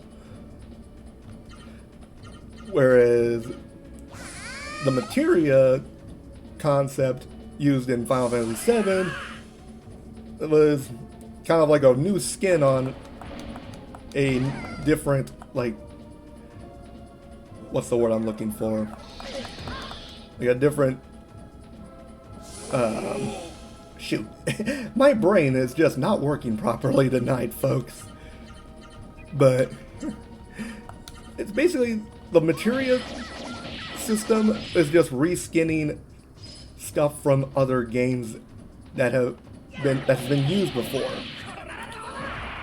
Drawing your magic spells directly from the enemies themselves in the midst of battle, like, it was a unique and interesting idea that I found very cool. Admittedly, though, it was kind of irritating that you had to waste a turn drawing that magic, so you could basically sit there for a long time just trying to draw, so you could build up your spells. Because your spells could then be junctioned to your summons, which would make the stats go up. So, like, that whole system was very interesting, and I loved it. It's one of the reasons why 8 is probably my favorite of the early Final Fantasy games. And 9, I just liked more because I just liked the story more. Like, it had a more engaging plot line, in my opinion. Whereas 7, as much as I hate to say it, kind of felt like a PSA for a environmental group. But again, like, my opinion, this is just my opinion, and I am hardly a certified expert in, like, video game reviewing. I just go off of, like, my own experiences and my own preferences. Clearly, like, my opinions are going to be a little bit different from yours. But again, like, another one of the, like, big name games that is from the PS1 era that I hear a lot of is Vagrant Story. I loved that game, even though I never got a chance to actually complete it. Like, that was a really good game. And like even some of the non-RPG games were pretty fun. But then once the PS2 came out, like everything just kind of blew up for me as far as video games went. Cause like my first console was actually a original Nintendo. And like the original NES was the OG Super Mario Brother trilogy. And like that got me into gaming in the first place, along with like playing my grandmother's old Atari that she had. And that being said, I actually she had quite a few games for it, surprisingly enough, and yes, I did have a chance to play the infamous E.T. game, and yeah, it's as bad as like the history books will tell you. That game almost single-handedly brought the entire video game industry to a crashing like ball of fire. That game was horrendous. And that was like, even with putting a lot of time into trying to like learn it, it was just bad. Like if you want to know how bad it was so horrifically awful that like I believe it was mentioned that the company that made it ended up taking a lot of the unsold copies and literally buried them in a quarry. Like brand new cartridges of this video game were just unceremoniously dumped into a quarry and then buried under mounds of dirt. It was that bad. And video games kind of like almost went into the dark ages until Super Mario Brothers kind of brought it back into the light, so to speak.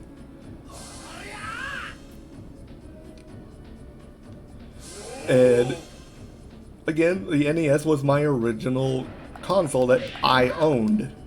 And I have a lot of fond memories of that game. But again, this was back when I was real young and there wasn't as much there wasn't the same level of like high level obsolescence that you see in a lot of consoles and technology these days, because technology moved much slower back then. So like the NES was out for a long time before they came out with the Super NES. And like I never had a Super NES myself, but my brother did, and I had a lot of fun playing that game. And like basically, like this is my history of gaming consoles. My original was the NES. The second console that I received and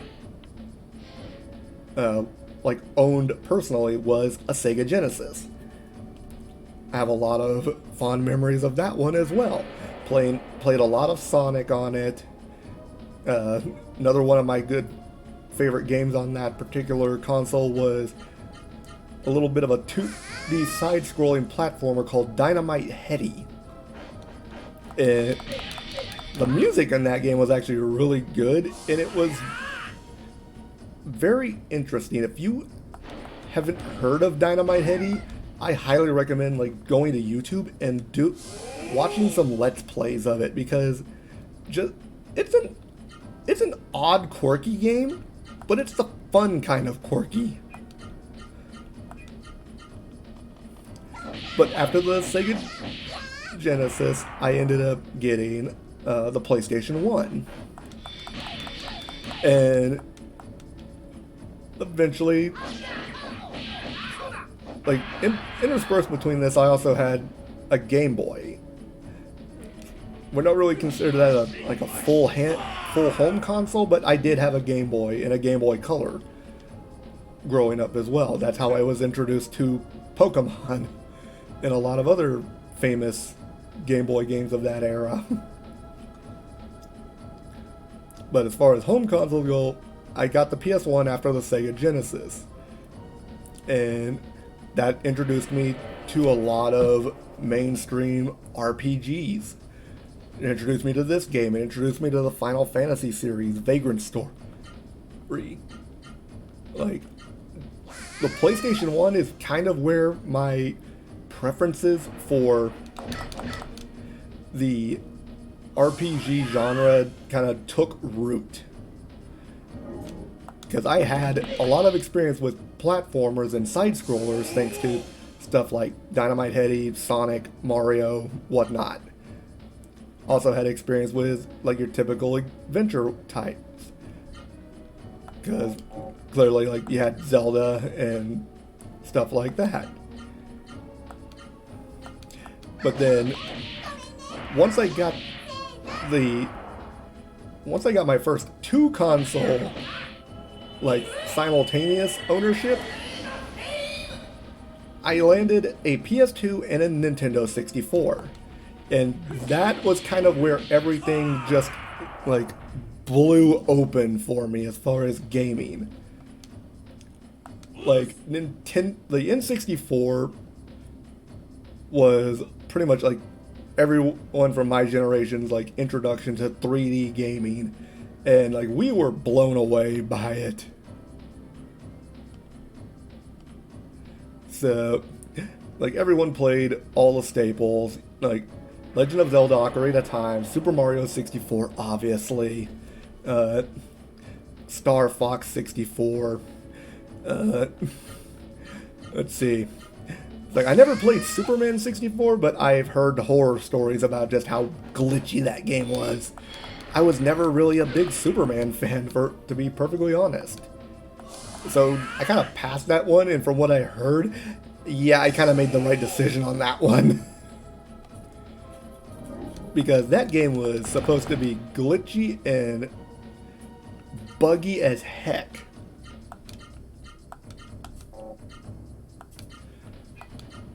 So, alright, let's go ahead and heal because Dala's starting to get a little low in the health department.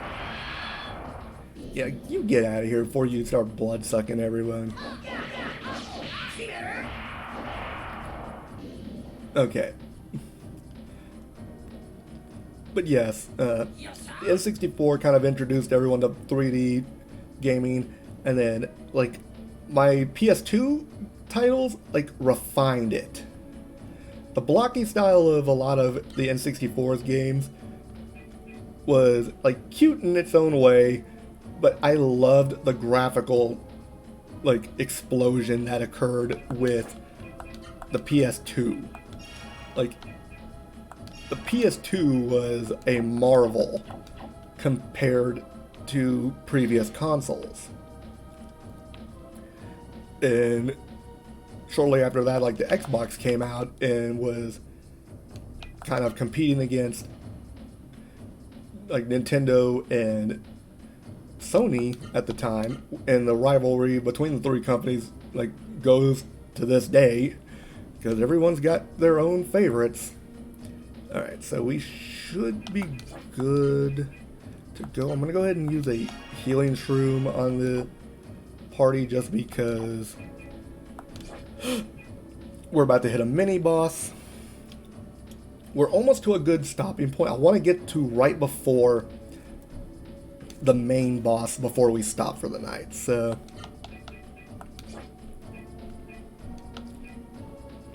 let's see. Let's go ahead and put the... Yeah, I'll go ahead and put the Cure Amulet on.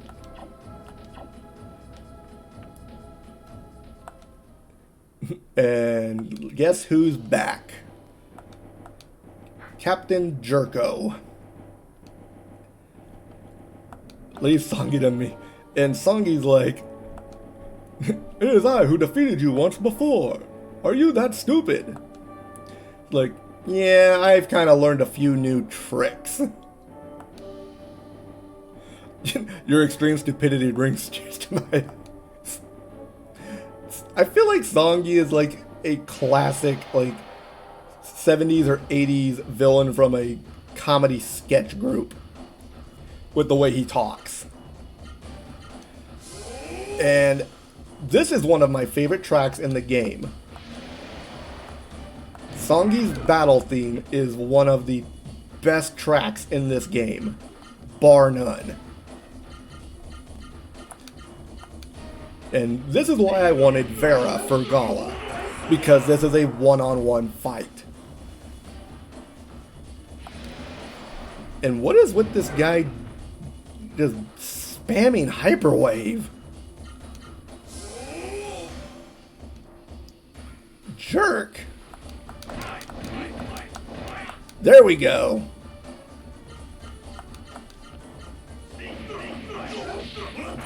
That's also why I wanted the power plate, because it would boost his defense against this guy. And this is also why I wanted the defender chain on my party members. Let's hit him with a thunder punch. Thunder punch! And he's already getting knocked over, so he's on his last legs almost. Dang!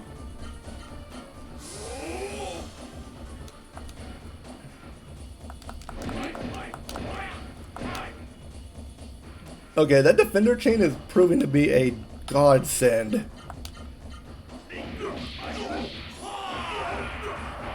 Good night, Songi.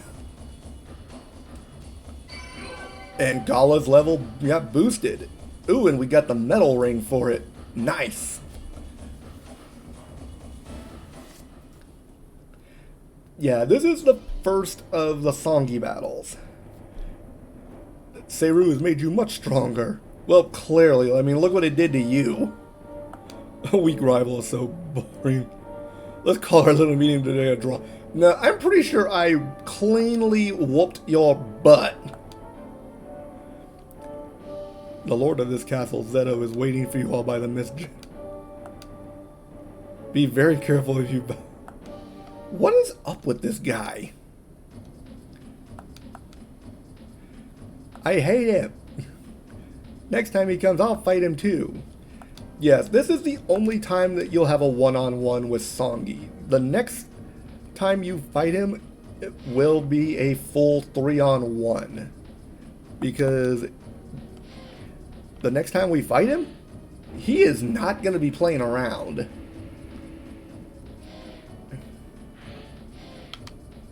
Let's see. Okay.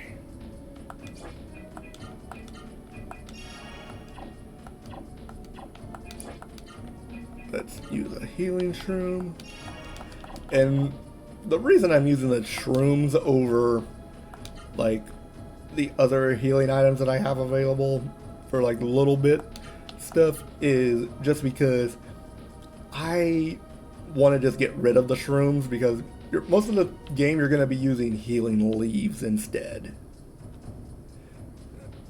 Actually, I think we might actually be right up on the boss.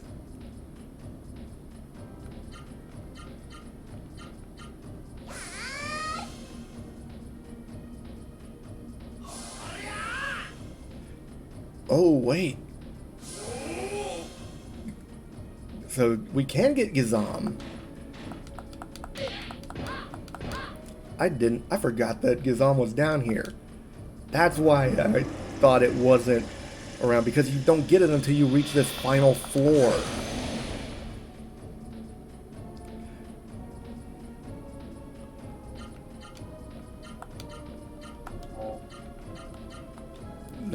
That explains a lot.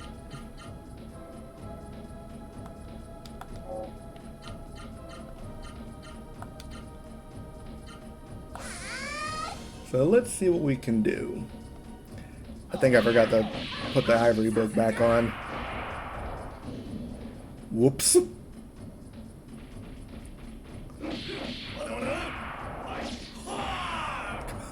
Nope, did not work. Alright, so at least Gala is like leveled up and now at a more respectable, comparable level to the other two.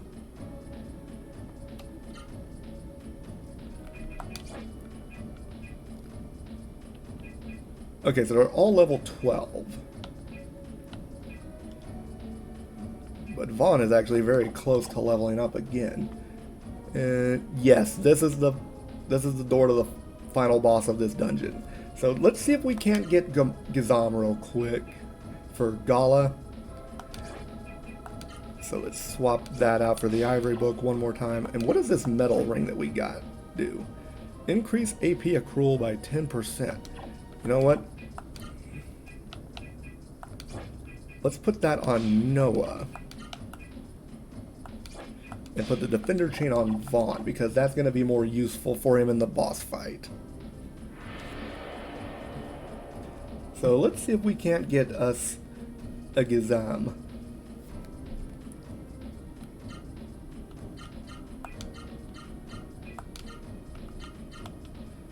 Let's see.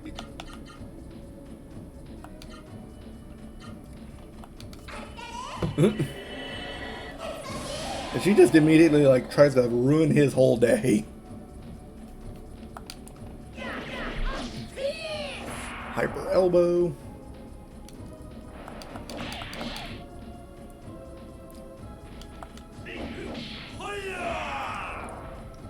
Alright. Again with the water column.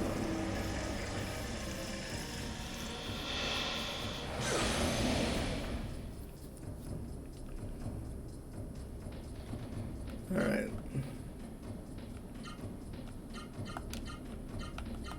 So let's use Ironhead and see how that works.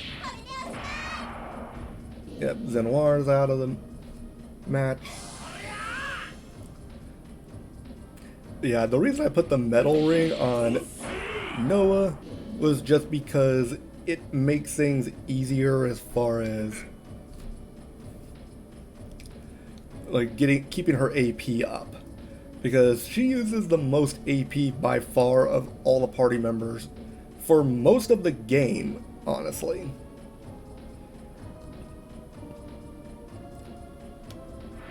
We'll give it a couple more tries. If I can't get in the next 3 fights, then I'm probably going to just like heal up, save, and then do some off-screen grinding to get everyone ready. Because the next week we are going to be fighting the final boss of the dungeon. There we go, nice. And again with the water column.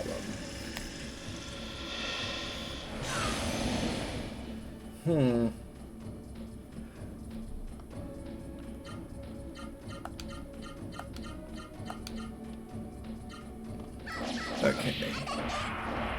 Yeah, that should take care of that. And Vaughn's level increased. That's a nice way to end the stream off.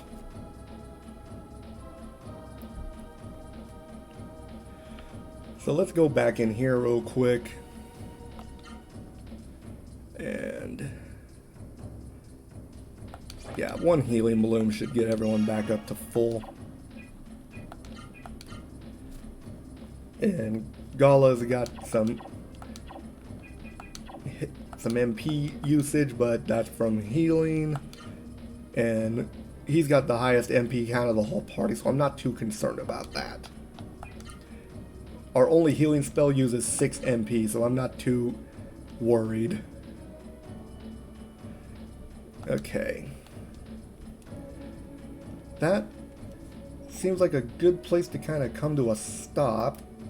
So, thank you very much, everyone, for like putting up with me today and just doing this. I had a lot of fun, and I hope you all did as well. This is one of the best games I've ever played. Oh, Limits Fully, thank you very much for the compliment. Yeah, this is a fun game, so if you are able to like get a hold of a copy of the ROM for like an emulator and want to play it in your free time, I highly recommend it, especially if you're a fan of the JRPG genre. This game can be so much fun. The biggest frustrations are going to be like if you just like don't bother with trying to grind to a decent level. Like I wouldn't say that I'm an expert at this game because like I'm not, like I love this game, but I don't love it enough to literally sit there and grind all three characters to level 99 to get the final summon. There are some people that have actually done that. And kudos to them, but I don't have that kind of patience. The only time I ever got the final summon was because I used my friend's game genie to basically like hack all of my characters to level 99 in order to get that summon. So right now, for the rest of the evening, I'm probably going to go ahead and work on the schedule for next week. We're probably going to be doing 2 streams next week. I missed doing Ayuden Chronicle this week just because of some scheduling conflicts that came up, unfortunately. But I do want to get back into that. So we'll probably be doing that on Wednesday at 8 p.m. Central.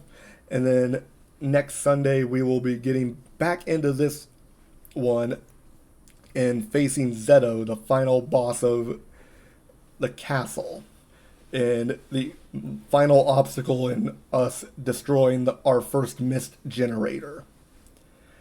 And like the mist generator bosses and some of the later bosses that show up in this game are kind of trippy looking, but their designs are like so cool.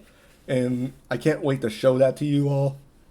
But for right now, we'll kind of just leave that at here for the moment, and hopefully you guys enjoyed it.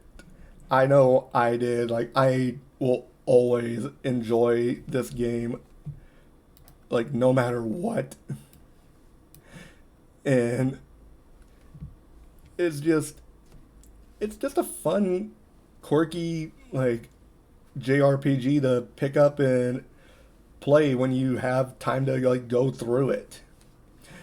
It's not as long as some of the Dragon Quest games, so it's got some respectable lengths to it, but it's not gonna be like something that takes up all of your time. It's just something to kind of just sit back and enjoy, in my opinion. Something that you want to play to like give you a little bit of a challenge. Unless, of course, you want to do the crazy route and deliberately underlevel yourself to see if you can actually beat these bosses like without like the minimum like recommended levels and stats and stuff like that. Because I guarantee you, like I've done the final boss of the Zeto dungeon with my characters at like level 9, 8, and 8. And let me tell you something. I won, but it was a dang close thing. Like, he nearly, like, stonewalled me to death with how badly things were going. Like, that boss fight probably took me close to 25 minutes. And, like, I just remember it because that was my first ever playthrough of this game. And I went into the boss fight thinking that, oh, I'll be just fine. I didn't have much trouble with the Vigoros.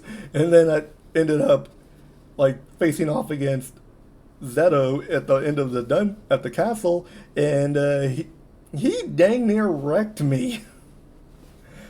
Like, the only reason I lived, I think, is because I got lucky that I had a deep sea jewel equipped to one of my characters, and he almost killed all of my party members in one fell swoop. So I'll be looking forward to showing you that fight next week. But let's have a look-see. I'm going to take a quick look and see who all is streaming right now. And see if any of my friends are actually on. Do-do-do-do. Ooh, this shows some promise. Looks like we get like, and we're not like personal friends or anything, but one of the Twitch streamers that I enjoy watching is actually doing an Among Us collab, it looks like. So let's see if we don't give some love over to to Chilled Chaos. So give me 1 second, we'll set up the raid and we'll get over there and watch some hilarious Among Us action. But until then, like I said, I will go ahead and get started on the schedule, and we will see you again on Wednesday. But until then, this is Alden Foodry signing off. Have a nice evening.